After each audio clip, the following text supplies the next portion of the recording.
Good day, everyone. We are now in the Unit 3 Phases and Processes of Curriculum Development. I am Michelle L. Historia, together with my partner, Ms. Melrose Harantilla. We will be discussing Lesson 1, Rudiments of Curriculum Designing. Building on Peter Oliva's 10 Axioms for Curriculum Designers.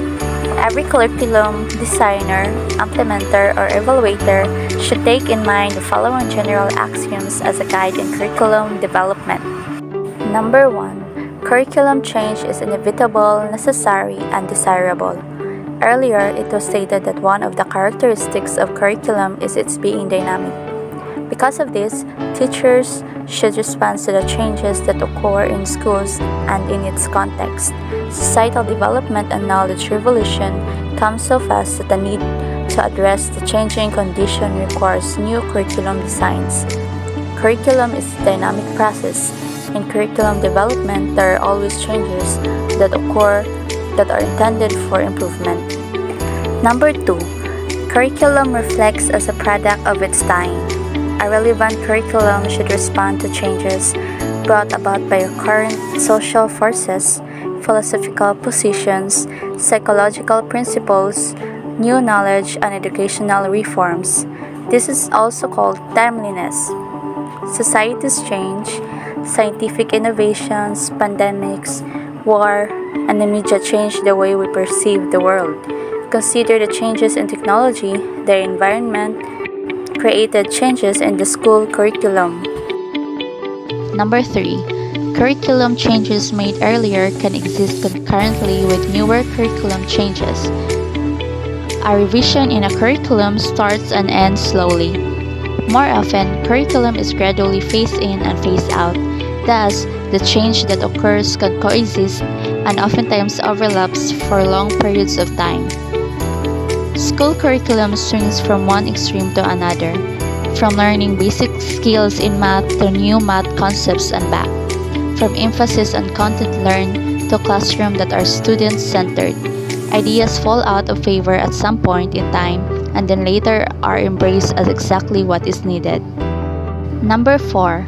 Curriculum change depends on people who will implement the change.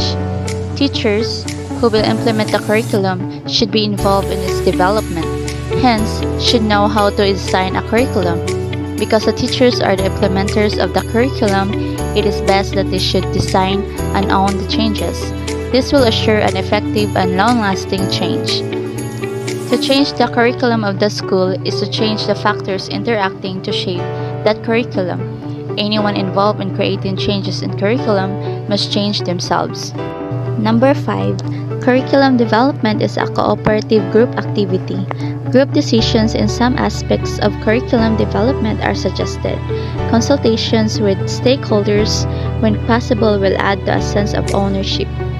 Even learners should participate in some aspect of curriculum designing.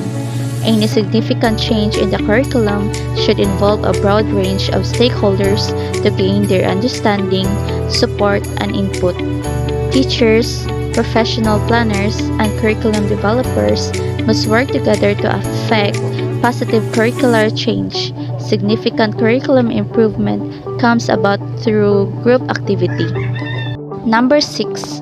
Curriculum development is a decision-making process made from the choices of alternatives.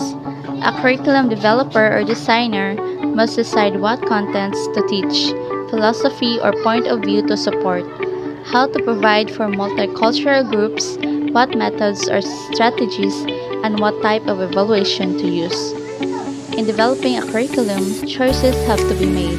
What content should be included or excluded? What curriculum best serves the needs of the local society? Number 7. Curriculum development is an ongoing process. Continuous monitoring, examination, evaluation, and improvement of curricula are to be considered in the design of the curriculum. As the needs of learners change, as society changes, and as new knowledge and technology appear, the curriculum must change. Curriculum planners must constantly monitor the curriculum they have developed to make sure it is fulfilling its original promise and is not creating unforeseen problems. Number 8. Curriculum development is more effective if it is a comprehensive process rather than a piecemeal. A curriculum design should be based on a careful plan, intended outcomes clearly established, support resources, and needed time available, and teaching staff pedagogically equipped. Curriculum planning should not be a piecemeal, cutting, adding, plugging in, shortening, lengthening, or troubleshooting one aspect of the curriculum out of whack, and the whole curriculum can be a disaster. Every aspect of the curriculum must be taken into consideration. Next is number 9. Curriculum development is more effective when it follows a systematic process. A curriculum design is composed of desired outcomes, subject matter, content, complemented with references, set of procedures, needed materials and resources, evaluation procedure which can be placed in a matrix. The whole picture should be apparent from the beginning. A set of procedures should be carefully followed. And lastly, curriculum development starts from where the curriculum is. Curriculum planners and designers begin with existing curriculum. An existing design is a good starting point for any teacher who plans to enhance and enrich a curriculum. Building upon the ideas of Oliva, let us continue learning how to design a curriculum by identifying its components. For most curricula, the major components or elements are answers to the following questions. Question number 1. What learning outcomes need to be achieved, or the intended learning outcomes? Number 2. What content should be included to achieve the learning outcomes? Subject matter.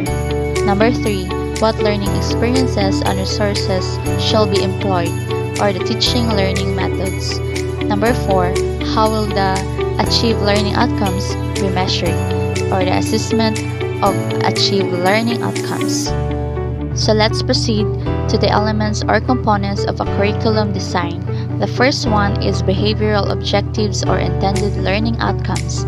Begin with the end in view. The objectives or intended learning outcomes are the reasons for undertaking the learning lesson from the student's point of view. It is desired learning outcome that is to be accomplished in a particular learning episode, engaged in by the learners under the guidance of the teacher. As a curriculum designer, the beginning of the learning journey is the learning outcomes to be achieved. In this way, both the learner and the teacher are guided by what to accomplish. The behavioral objectives, intended learning outcomes, or desired learning outcomes are expressed in action words found in the revised Bloom's taxonomy of objectives. Anderson and Cratwell for the development of the cognitive skills. For the affective skills, the taxonomy made by Cratwell, and for the psychomotor domain by Simpson. The statements should be SMART, specific, measurable, attainable, result-oriented, and time-bound. For a beginner, it would help if you provide the condition, performance, and extent or level of performance in the statement of the intended learning outcomes. For example, a lesson intends the students to identify the parts of a simple flower, or stated in desired learning outcomes should be must have identified the parts of a simple flower. So that's the end of my report. Ms. Harantilia will continue the discussion. Sometimes, the phrase intended learning outcomes is used to refer to the anticipated results after completing the planned activity or lesson.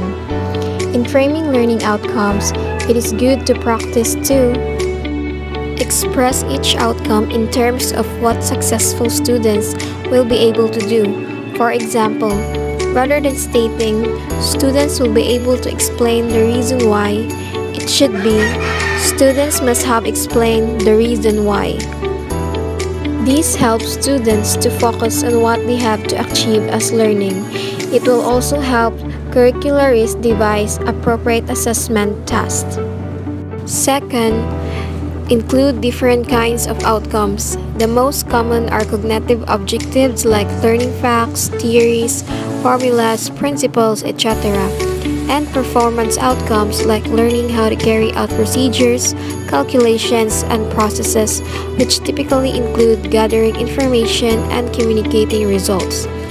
In some contexts, affective outcomes are important too, like developing attitudes or values, for example, those required as a person and for a particular profession. Second part is content or subject matter. First, subject matter should be relevant to the outcomes of the curriculum. An effective curriculum is purposive, clearly focused on the planned learning outcomes. Second, subject matter should be appropriate to the level of the lesson or unit. An effective curriculum is progressive, leading students towards building on previous lessons. Contents which are too basic or too advanced for the development levels of learners make students either bored or baffled and affect their motivation to learn. Third, subject matter should be up to date and, if possible, should reflect current knowledge and concepts. Third part is references. The references follows the content. It tells where the content or subject matter has been taken. The reference may be a book, a module, or any publications. It must bear the author of the material and, if possible, the publications. These are some of the examples.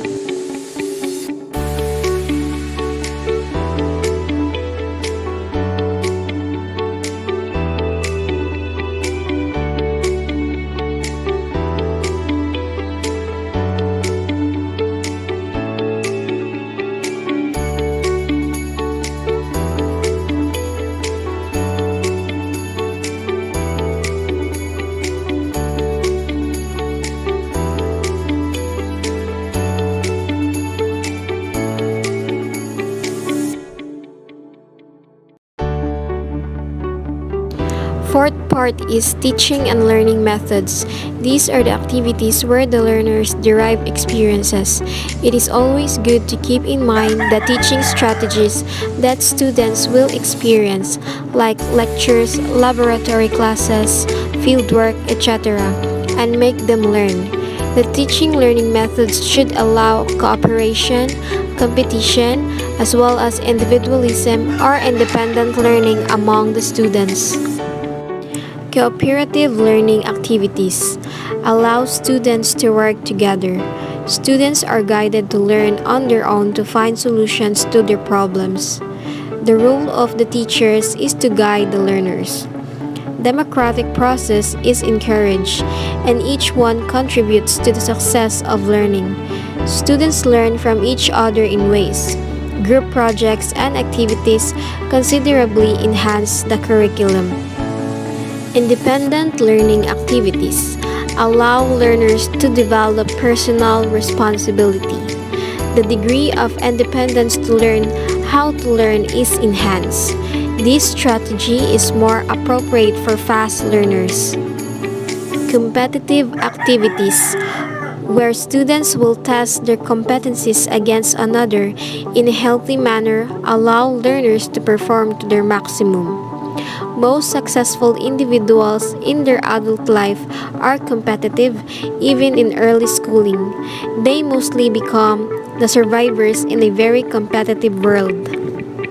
And lastly, the use of various delivery modes to provide learning experiences is recommended. Online learning and similar modes are increasingly important in many curricula, but this needs to be planned carefully to be effective.